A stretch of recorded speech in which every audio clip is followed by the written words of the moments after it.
Halo, saya Dr. Echa. Dalam kesempatan kali ini, kita akan membahas sebuah topik yang sangat penting, namun seringkali terlambat disadari, yaitu kanker lambung. Kanker lambung merupakan salah satu jenis kanker yang berkembang secara perlahan, sering tanpa gejala yang jelas di tahap awal. Inilah yang membuat banyak kasus baru terdeteksi ketika sudah memasuki stadium lanjut. Melalui video ini, saya ingin mengajak Anda untuk lebih mengenal kanker lambung secara menyeluruh, mulai dari gejala awal, faktor risiko, hingga langkah pencegahan yang bisa kita lakukan sejak dini.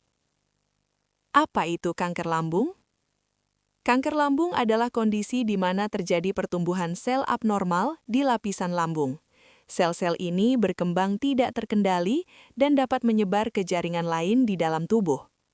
Biasanya, kanker ini berkembang secara perlahan selama bertahun-tahun.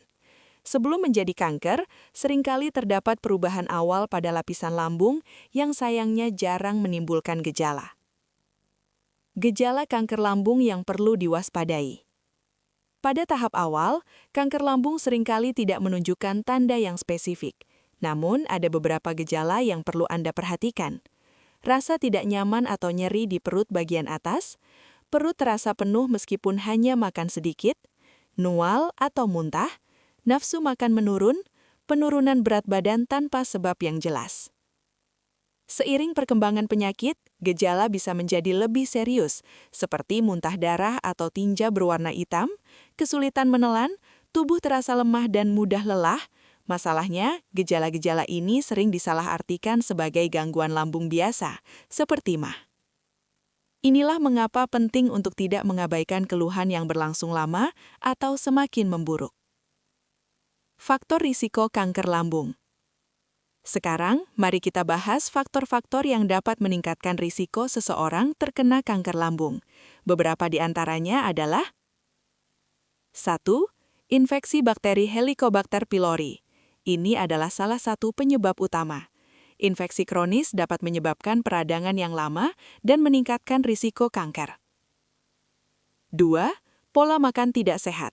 Konsumsi makanan tinggi garam, makanan diasap, dan makanan olahan dapat meningkatkan risiko kanker lambung. 3. Kebiasaan merokok. Zat berbahaya dalam rokok dapat merusak lapisan lambung dan mempercepat pertumbuhan sel abnormal. 4. Riwayat keluarga. Jika ada anggota keluarga yang pernah mengalami kanker lambung, risiko Anda bisa meningkat. 5. Usia dan jenis kelamin.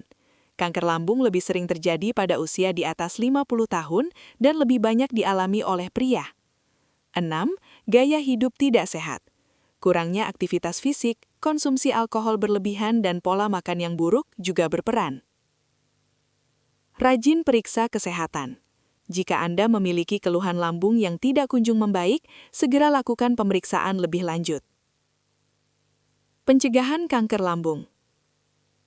Kabar baiknya, kanker lambung termasuk jenis kanker yang bisa dicegah dengan perubahan gaya hidup yang tepat. Berikut beberapa langkah yang bisa Anda lakukan. 1. Perbaiki pola makan. Perbanyak konsumsi buah dan sayuran segar. Hindari makanan tinggi garam dan makanan olahan. 2. Berhenti merokok. Ini adalah salah satu langkah paling penting untuk melindungi kesehatan lambung Anda. 3. Jaga kebersihan makanan. Pastikan makanan yang Anda konsumsi bersih dan matang sempurna untuk menghindari infeksi bakteri. Pentingnya deteksi dini. Deteksi dini adalah kunci utama dalam penanganan kanker lambung. Semakin cepat terdeteksi, semakin besar peluang untuk sembuh. Jika Anda mengalami gejala yang mencurigakan lebih dari 2 minggu, jangan ragu untuk berkonsultasi dengan dokter. Pemeriksaan seperti endoskopi dapat membantu melihat kondisi lambung secara langsung. Penutup. Kanker lambung bukanlah penyakit yang muncul secara tiba-tiba. Ia berkembang perlahan, memberikan sinyal-sinyal kecil yang sering kali kita abaikan.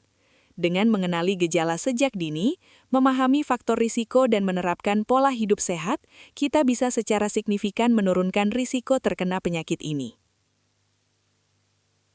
Ingat, kesehatan adalah investasi jangka panjang. Jangan tunggu sampai terlambat untuk mulai peduli pada tubuh Anda sendiri. Saya Dr. Echa, terima kasih sudah menyimak. Sampai jumpa di pembahasan kesehatan berikutnya.